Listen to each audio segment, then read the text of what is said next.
Hola, bienvenidos y bienvenidas al tercer capítulo de la segunda temporada de Dialecto Púrpura. Estamos con Margarita. Hola. Y con Ingrid. Hola, ¿cómo están? Aquí dispuestas para trabajar este tema. Vamos entonces con la primera pregunta que dice así. Chicas, ¿qué valor tiene el ocio en nuestra sociedad? Ya. Mira, yo creo que mucho valor no tiene.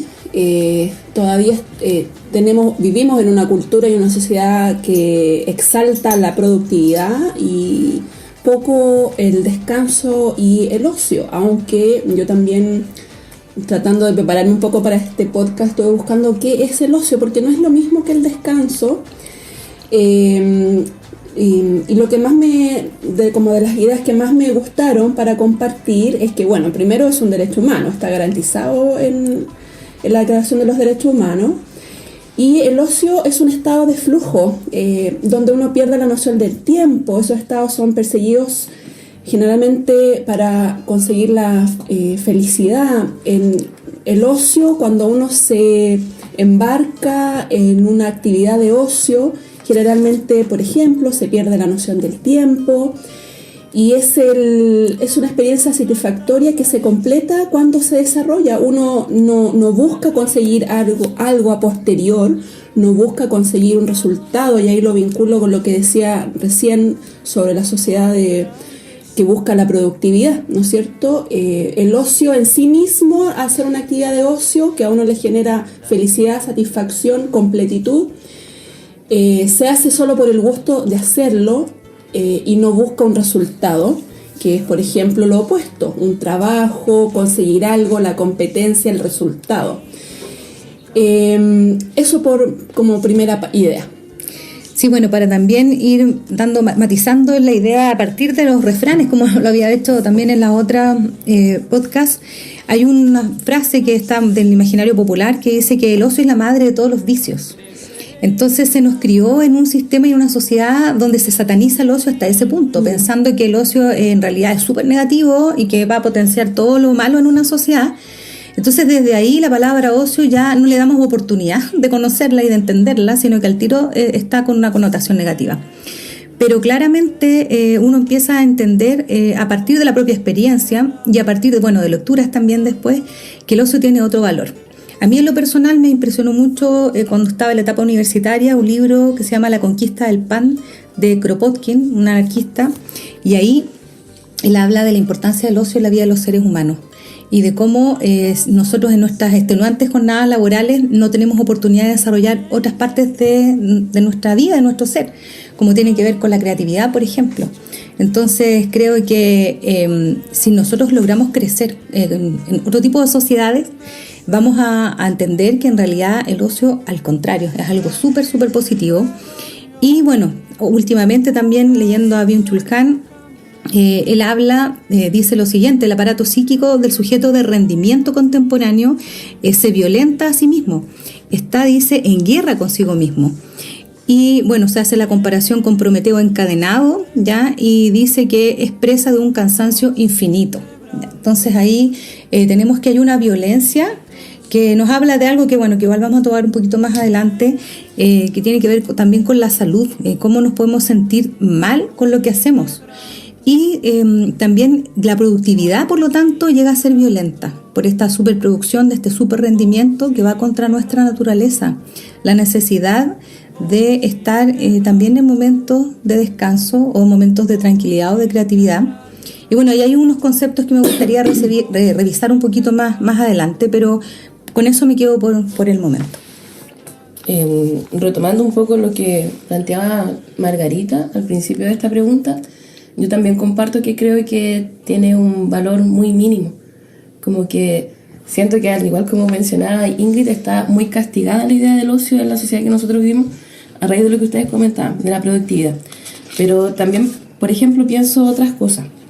Pienso que a lo largo de la historia el ocio ha sido importante para los descubrimientos, para la historia del conocimiento, y que de ahí nace, pero también pienso cuánto de real nosotros podemos hoy día tener eso como posibilidad. Como que siento que hasta cuando Margarita dice que es un derecho, que está en la Declaración Universal, que es el número 46, pienso, si debiese estar garantizado, ¿por qué no lo tenemos? Entonces como que me pregunto también qué detrás hay de eso, porque no lo vivimos. Yo creo certeramente que no lo vivimos detrás de las jornadas laborales que nosotros tenemos, que son súper extensas, que en Chile están normadas dentro de las 44 horas laborales, pensando que después hay una familia que mantener, quizás una casa que llevar, un hogar. Entonces pienso que como posibilidad real eso no existe, no tiene valor. Sí, pues prácticamente no hay espacios de ocio en nuestra vida, pero yo creo que también hay cierta responsabilidad personal que yo creo que no hay que evadir. O sea, yo comparto y vamos a tocar el tema también de los tiempos de ocio para mujeres que son madres. Yo no soy madre, así que no puedo hablar de eso, y quizás cuando lo sea voy a entender tantas cosas que ahora no entiendo. Pero sí, yo creo que también hay que tomarlo también como un desafío personal, buscar tiempos de ocio, hacerse responsable de los tiempos libres y los tiempos felices que nos damos a nosotros mismos. Escuchaba estos días una entrevista a Claudio Naranjo, que él decía que el yo sano se da en momentos de ocio, la esencia humana nace en esos momentos, la esencia amorosa y el amor y la capacidad de dicha. Entonces yo creo que como hemos estado reflexionando en esta sociedad hiperproductiva, tenemos tantos pocos momentos de ocio, tenemos pocos momentos entonces de felicidad, de satisfacción, de autoconocimiento, de reflexión. Entonces yo creo que sí, yo insto y aludo a la responsabilidad personal de buscar esos momentos de ocio. O sea, de repente, aunque pese en la vida de las personas, porque como lamentablemente estamos hablando, es algo que probablemente sentimos culpa, que no está respaldado, que está castigado, no importa, salirse de esa neurosis colectiva y ese pensamiento que no es sano, y buscar momentos de ocio, por lo tanto momentos de amor y de salud. Sí, yo creo que si bien es cierto, recojo ese como desafío que tenemos pendiente a nivel más personal, también creo que sin duda es un tema político, porque, por ejemplo, ahora con el proyecto de las 40 horas de jornada semanal, ¿verdad? Donde tenemos, por ejemplo, el otro día se compartía una noticia en un medio que ya sabemos que actúan orquestadamente los medios de nuestro país, y se exaltaba la posibilidad de trabajar más horas semanales. O sea, acá, empresario indio Amit Sodani critica a chilenos. Hay poca gente que quiere trabajar duro, y según él la clave del éxito está en la cantidad de horas que trabajan las personas a la semana. Justo tiran esta noticia en el contexto donde se está hablando de las 40 horas semanales. O sea, no es casual que se trate de potenciar un discurso que privilegia, ¿verdad?, la explotación en el fondo, y una explotación que nos lleva a precisamente anular una parte esencial de nuestra existencia. Por lo tanto, aquí hay sin duda también, aparte del desafío personal, un contexto social que tiene satanizado el tema del ocio y el descanso, porque le tiene temor, porque le tiene miedo a una sociedad que tenga tiempo libre, porque en ese tiempo libre, que es tiempo de creación y que también de pensamiento crítico, ¿verdad?, de autoformación también, podemos obviamente gestar muchas ideas, muchas cosas que no sean útiles para este sistema, sino para otros propósitos. Pienso quizás también cuando Margarita dice que es un desafío personal, también creo que para poder entender eso hay que desmarcarse como del sistema y cómo estamos sometidos y tributando este sistema, porque de repente yo lo pienso quizás también desde mi soltería, desde mi no maternidad, que para mí quizás sería fácil poder plantearlo, pero de repente pienso en aquellas personas que tienen más responsabilidades, entonces no sé si es como tan fácil entenderlo o verlo, y se me ocurre que debe ser más difícil aún tratar de ejecutarlo. Y con respecto a lo último que mencionaba la Ingrid, en esta idea de explotación, solo como comentario, quizás que nos sirve como más adelante en la reflexión, que dentro de los análisis que se le han hecho a Chile en la productividad laboral, nuestro sistema es súper criticado porque nosotros tenemos muy bajos niveles de eficiencia respecto al trabajo que hacemos. Entonces, no sé, pues se nos compara con Brasil o con Francia, que tienen jornadas laborales que son menos extensas, en donde sus trabajadores logran muchas mejores cifras, y es porque nosotros estamos cansados hasta de trabajar. Claro. Y el cansancio no aporta en ningún sentido. Entonces creo que también quizá hay darle la vuelta un poco al sistema como nosotros lo estamos manejando. ¿Pasamos a la segunda pregunta? Vamos. ¿Sí? Ya, ¿qué implicancias tiene para nuestras vidas el formar parte de una sociedad de rendimiento? ¿Existe relación entre el ocio y la salud mental? Bueno, claramente sí, lo tiene.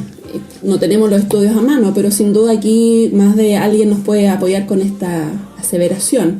Recién estábamos hablando de que el ocio es parte de nuestra salud y nos brinda momentos de dicha, así que sin duda sí. Y yo creo que las implicancias que tiene en nuestras vidas, escuchaba el otro día un análisis que decía, que me hacía reflexionar a mí misma sobre mis prácticas de vida, ¿no es cierto?, como trabajadora, como ciudadana, como persona.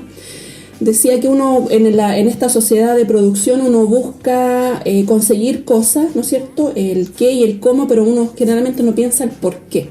¿Por qué estoy haciendo lo que hago?, ¿no es cierto? Y hacerme preguntas como cuando llegue al otro lado, cuando llegue a conseguir lo que estoy tratando de conseguir en esta vida, que a veces no nos planteamos qué es, por qué estamos acá, ¿verdad?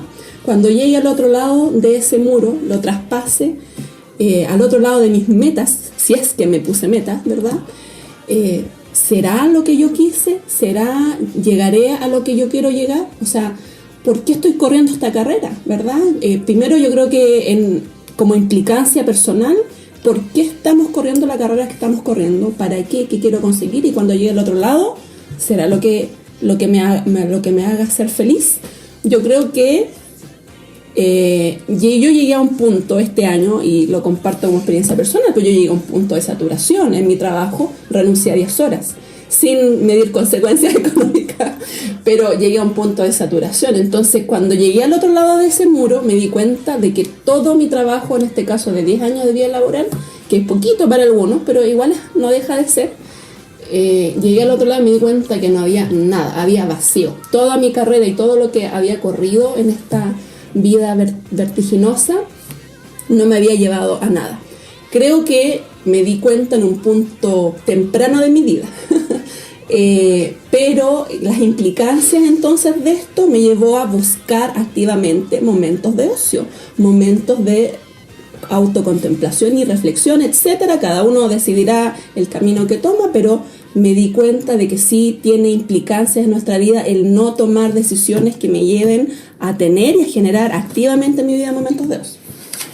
Sí, bueno, respecto al tema de las implicancias, creo que, como decía antes, hay un atentado contra nuestro propio aparato psíquico al ser sujetos solo de rendimiento. O sea, nosotros como seres humanos, obviamente que no somos solo una pieza de un engranaje. Tenemos múltiples dimensiones en nuestro ser que nos permitirían potencialmente desarrollarnos en tantas áreas, y tenemos, como decíamos en el podcast anterior, como anulada una parte. Entonces el espacio del ocio puede ayudarnos también a sanar en eso, y ahí hay un concepto que menciona Naranjo respecto a la cultura italiana. Él habla del il dolce far niente, que es una expresión italiana que significa sociedad que resulta agradable, y que significa también el dulce no hacer nada. Oye, perdón, paréntesis, aparece en la película Comer, Rezar y Amar, esa misma frase. Sí. Claro, porque es parte de esta cultura, ¿verdad?, que tiene que ver con disfrutar de pequeñas cosas en la existencia sin tener esa necesidad de estar todo el tiempo pensando en el producto final. Entonces ahí también es importante, creo yo, rescatar de nuevo el pensamiento de Byung-Chul Han cuando habla de la sociedad del cansancio. ¿Ya? Ese cansancio que lo que decías tú, Margarita, recién, ¿verdad?, de estar 10, 20 años, a veces más, personas que llevan 40, 50 años trabajando en un mismo lugar o en distintos lugares, y que finalmente solo han servido para ser funcionales a un sistema. Eso yo creo que termina atentando obviamente contra la salud mental de cada uno y de la sociedad en su conjunto. Como muchas veces se ha dicho, lo han dicho varios psiquiatras, ¿verdad?, varias psiquiatras, que estamos en una sociedad enferma precisamente por esto. Y también ahí mencionar que la necesidad, ¿verdad?, de reducir la jornada laboral es un acto político necesario precisamente para atender a esta situación. Y cuando hay algunos que rascan vestiduras, que cómo es posible, cuando en Europa, como bien decías tú, y dice que son 40 horas y media semanales como la media de horas trabajadas por empleados con jornada completa en la Unión Europea del 2021. Entonces, ¿por qué acá es tanto el escándalo que se hace cuando se quiere reducir a lo que es razonable? Y aún así a lo mejor todavía es poco. Claro. Aún así es poco. Entonces ahí es donde creo que existe una intencionalidad de tenernos sometidos, pero peor que eso, como dice Byung-Chul Han, no solo de tenernos sometidos a través de la explotación, sino como nosotros mismos en esta sociedad neoliberal nos autoexplotamos para poder cumplir con expectativas de consumo. Con respecto a la implicancia, y quizás tomándome la última frase tuya, Ingrid, como que pienso que me queda como en la cabecita esta idea. No es que voy a aprovechar mi tiempo libre. Como que incluso al tiempo libre le estamos pensando en sacar provecho. Entonces ahí nosotros ya veo esta idea de autoexplotación. Y con respecto a las implicancias, que es la pregunta inicial de la que planteaba Margarita, pienso varias cosas, pero como que siento que igual dentro de esta reflexión, y lo quiero poner en este diálogo, que siento que el ocio también está muy ligado al placer. Entonces yo siento que eso también es otra faceta que se han negado social y moralmente para las personas, para los ciudadanos, las ciudadanas. Siento que como que decir, no, es que voy a disfrutar, no hacer nada, es castigo, claro. Es castigo. Entonces como que ahí también me genera esta idea de que el placer hay que validarlo también socialmente. Siento que es súper necesario que validemos el placer. Y lo que está detrásito de sentir el placer, que es la culpa. Es como no hice nada, me siento súper culpable porque no planifiqué, porque no ordené la casa, no sé. Ese tipo de cosas que son tan naturales, pensando, quizás en los comentarios que uno hace los días lunes cuando vuelve a su trabajo. Es como que el trabajo te acuerda que tienes que ser súper ultra productivo y que el fin de semana no lo fuiste. Entonces como que por eso te castigas dentro de esta sociedad. Pienso también... cuando hablamos de implicancia, y algo que decía Ingrid, creo que si es que no lo olvidé, como en esta forma de control, porque al final es el biopoder aplicado como en la vida. Hay un control que a lo mejor para nosotros parece súper invisible, pero es necesario que lo denunciemos y que de alguna manera lo pongamos en la palestra. Ya, yo creo que podemos conversar ahora, que es un tema que a mí me interesa y bueno, desde como estábamos hablando recién de la inexperiencia, de cómo se vive el ocio para las mujeres quizás en la época de maternidad o en el periodo de ser madres, creo yo. La pregunta que tenemos acá es, ¿tienen las mujeres madres derecho al ocio y qué tan permitido es el descanso, es el ocio en la vida de una madre? Yo creo que bueno, obviamente hablamos desde nuestra vivencia chilena, ¿no es cierto? Pero acá se castiga mucho y se vincula mucho la figura de la madre como la figura de la entrega, de la incondicionalidad y del sacrificio, ¿no es cierto? Si una madre no es sacrificada y si no se sacrifica, o sea, ese como autoflagelo, no se sacrifica por sus hijos, es una mala madre. Yo creo que todos nos hemos visto en algún momento de la vida cuestionando, ¿no es cierto? Cuestionando prácticas de mujeres, ¿no es cierto? Que quizás han elegido momentos de ocio, han elegido el descanso, han elegido el bienestar. Y uno lo cuestiona y yo creo que hay que cuestionar ese cuestionamiento, o sea, cuestionarse cómo nosotras nos vemos a nosotras mismas entre mujeres, cómo la sociedad ve a las mujeres, cómo los hombres ven a las mujeres madres, y se castiga mucho socialmente, y todas, yo creo, yo misma me he visto envuelta de repente en círculos de crítica, y darse cuenta primero de ese error y de ese cuestionamiento, y de cómo vemos la figura de la mujer y la ausencia de ocio y de descanso en ellas, madres. Sí, bueno, creo que ahí hay un tremendo tema que, bueno, quienes somos mamás y que tenemos también muchas, pero también somos hijas, no solo somos mamás, y como hijas también tenemos una experiencia de haber visto a nuestras propias madres, ¿verdad?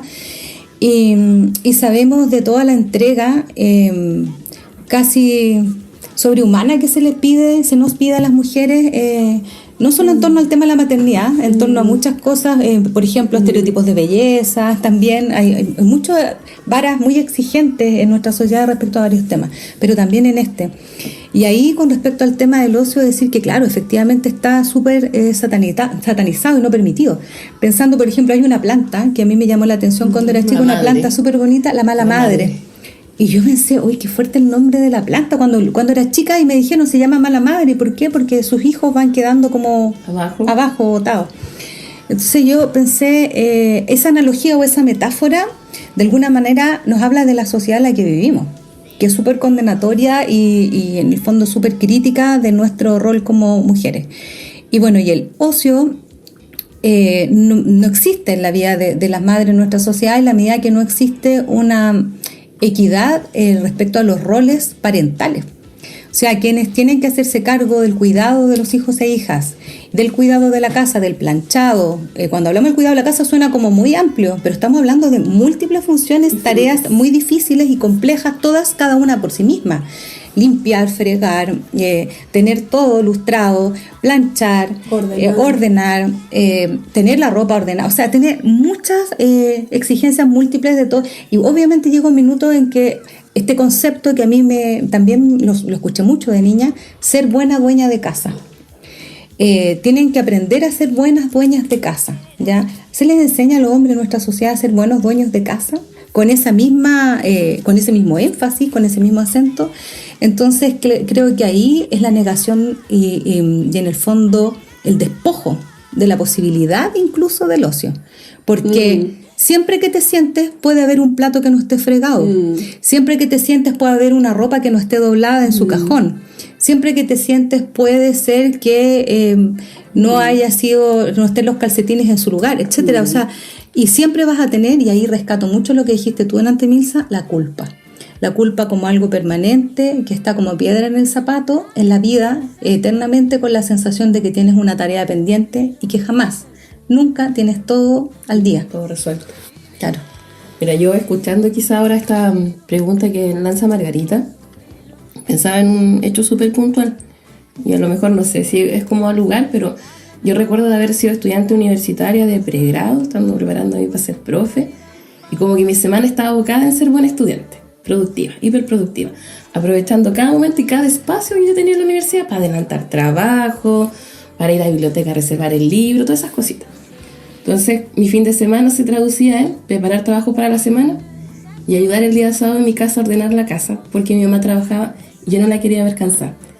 Entonces, como que pienso que eso lo hice, no sé, 4 o 3 años quizás, así sistemáticamente todos los fines de semana. Pero yo también me daba cuenta de que yo no tenía espacios para mí. Pero pensaba que si no tenía espacios para mí, mi mamá menos los iba a poder tener.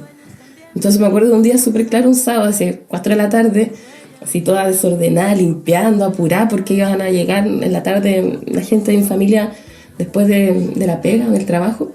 Y llega un amigo a dejarme una fotocopia para estudiar. Me dice, ¿y por qué estás haciendo esto? Y le digo, porque tengo que ayudar a mi mamá. Y me dice, ¿y tus hermanos dónde están ayudando?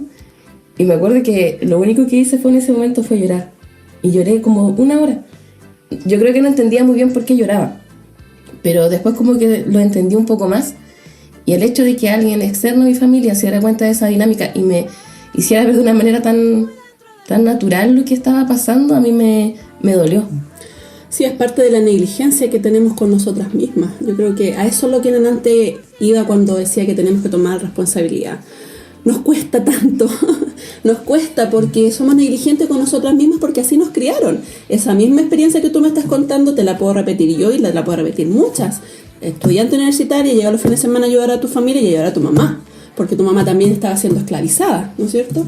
Entonces, sí, sin duda es una experiencia que compartimos, pero cuando estaba haciendo el análisis, Ingrid, también se me venía a la mente, y cuando hablabas tú de la culpa, cómo también viene eso, yo lo vinculo mucho también con el tema como del catolicismo, de la religión.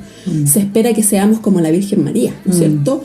Devotas y sacrificadas como ella, ¿no es cierto? Se nos enseña el sacrificio, que ella estuvo a los pies de su hijo y qué sé yo, ¿no es cierto? Ahí incólume.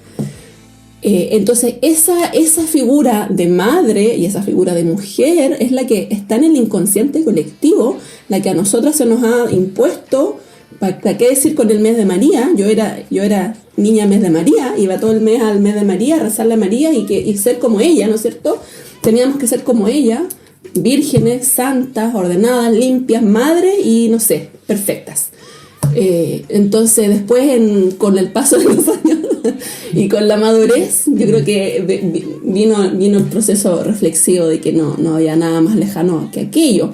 Entonces yo creo que claro, tiene que ver con muchos factores sociales el cómo nos negamos el ocio y los momentos de placer, vinculado con lo que lo decías tú antes, Milsa, cómo nos negamos nosotras mismas, las mujeres, y para qué decir a las madres, todos estos momentos de felicidad y de placer.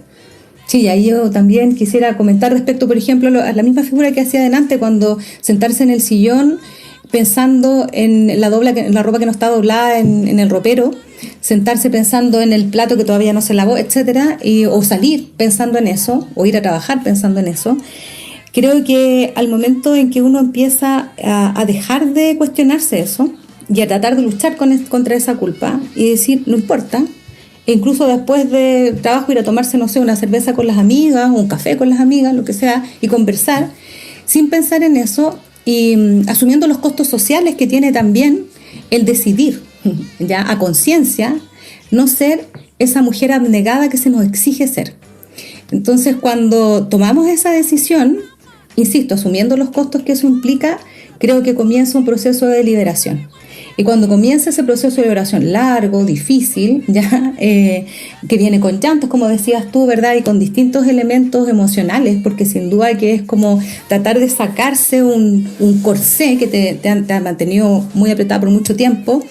Al mismo tiempo viene también una etapa, obviamente, de alivio y de sentir de que ya no quiero ni me interesa cumplir con esos parámetros porque tengo otros parámetros, mis propios parámetros que me parece que me pueden llevar a ser una persona mucho más armónica y mucho más feliz. Y también sentir ahí algún tema que vamos a tratar más adelante, cuando vemos a otras que también pasan por lo mismo, una profunda sororidad. Claro. Una profunda cercanía y de tratar de apoyarse mutuamente y decir, oye, vamos a dar una vuelta, salir a dar una vuelta, a conversar un rato, no te aflijas, es que no he hecho nada todavía, me falta, tengo todo esto por planchar o todavía no he ido a lavar la ropa. Relájate, no va a pasar nada si no lo haces hoy día, si no lo haces mañana. Podemos también conversar y pasar un momento agradable y ahí también, ¿verdad?, empezar a cuestionarse a poco mutuamente y a generar redes también, redes de apoyo. Sí, mira, yo como para finalizar mis ideas, me quedo con que el ocio es una experiencia libre, una experiencia libertaria. Lo vinculo con lo que decías tú del corsé, sacarnos el corsé, ¿no es cierto? Nos permite ser uno mismo en plena libertad. Cuando nos enfrascamos en estados de ocio, entramos en estados de flujo donde uno pierde la noción del tiempo, donde es más feliz. Así que yo creo que quizás el podcast de hoy, analizándolo desde muchas perspectivas, desde la perspectiva de la producción, desde la perspectiva de las mujeres, desde la perspectiva de la felicidad, del placer, yo creo que una invitación a que busquemos insistentemente, sin cansancio, los momentos de ocio porque nos hace más libres, más felices. Con respecto a ya los procesos de cierre para este tema, como que quiero dejar ahí dos ideas dando vuelta. Quizás las retomemos después en otro podcast, no sé. Creo que para poder entender también el ocio es súper importante la educación, y yo sé que a lo mejor le hemos dado como caballito de batalla, sí. Pero siento que la educación que nosotros tenemos es una educación para conseguir y no para hacer, desde todo lo que nosotros hacemos. Entonces ahí también es como esta dificultad de entender para qué sirve el ocio, por qué es tan necesario en nuestras vidas. Porque desde la educación nos entregan la herramienta para entenderlo. Porque siempre estamos ahí con el calendario, la prueba, la evaluación, el trabajo. Entonces como que también yo veo que en nuestra formación a nivel nacional nos faltan momentos de ocio y eso no existe. Sí. Y ahí también lo aprovecho de vincular con otro tema que yo creo que en el ocio cae ahí de cajón, de perilla, es el arte. Si nosotros, por ejemplo, nos negamos la posibilidad del ocio, tampoco vamos a poder producir arte. Yo pensaba en mis procesos, quizás un poco desde también la experiencia, cada vez que yo he tenido muy buenas ideas para aportar en cualquier cosa, no vienen desde estar pensando o sobrepensando lo que tengo que hacer, sino cuando estaba en estado de relajación, o andando en bicicleta, o saliendo a trotar. Cuando no estoy pensando en eso, llegó la idea buena. Y es porque estoy dentro de esa etapa de ocio, en donde no se me pide ser productiva. Sí. Entonces creo que eso también es algo que podíamos quizás dejar haciendo y no haciendo. El ser y el no el hacer. Exacto. Sí, bueno, y ahí también para ir cerrando de mi parte, quisiera tomar las palabras de Teresa Guardans, española, licenciada en Filología y doctora en Humanidades. Ella dice que, bueno, existe una actitud receptiva, no receptiva de datos, sino de presencia, de aquello que puede percibirse o intuirse, justamente relacionado con la intuición, en un cuerpo a cuerpo, en una comunión de presencia, sintiendo el latir de la realidad. Y ahí eso que tú dices que pasa cuando uno anda en bici, cuando uno como que se relaja, como que late la realidad ¿verdad? Y ahí obviamente se genera como el fluir y la posibilidad de empezar a vincularse con la naturaleza, con una misma, de una forma diferente. Entonces, también ahí rescatar los estados meditativos, contemplativos que habíamos visto en la temporada anterior, en un podcast también, que son tan sanadores. A propósito de esto, decía, si tiene relación o no con la salud mental, sin duda que sí, y que el ocio nos puede ayudar en ese sentido también. Y por último, con respecto a lo que dijiste de la educación, hay algo que a mí me ha pasado siempre desde que era niña y estudiaba en el colegio, y hoy día como profesora, y me lo he cuestionado varias veces de manera implícita y explícita, es el tema de la forma como está estructurado el horario en los colegios. Como tienes que entrar a un horario, bueno, en algunos lugares se marca tarjeta, ¿verdad? En otras partes no, pero tienes un bloque de tantos minutos, toca campana o toca timbre, tienes un recreo que no alcanzas a hacer nada, luego viene otro bloque de tantos minutos, y eso que está compartimentalizado, o sea, que está encasillado de esa forma, de manera tan rígida, estructurado, tan rígida, no va de la mano con nuestra naturaleza. Pienso en nuestro ser primitivo, conectado con la naturaleza, de otra forma, es totalmente contra natura. Entonces, ¿por qué eso de querer coartar cualquier espacio o posibilidad, verdad, de encuentro real entre los seres humanos, sino que todo tiene que obedecer a esa estructura? Creo que eso habla muy mal de nuestro sistema, y cuando se piensa que estamos construyendo progreso, cuando se piensa que estamos construyendo civilización, no sé, en realidad lo que estamos haciendo es de alguna manera ponerle trampas a nuestro sistema psíquico y emocional. Y a nuestro pensamiento también, nuestro poderoso pensamiento. A nuestra forma de ser. Así que bueno, que también creo que igual que tú, que quedan con muchas cosas pendientes, pero que las podemos seguir desarrollando en los siguientes podcasts. Pero quizás por ahí también, ahí, disculpa Ingrid, sí, para retomar, y como yo a mí me gustaría dejarlo planteado para la gente que nos escucha, si es que nos puede contestar ahí la preguntita abajo, si acaso es posible hoy en día una sociedad que no se centra en la productividad, que nos ayuden a pensar eso, porque eso sería un desafío.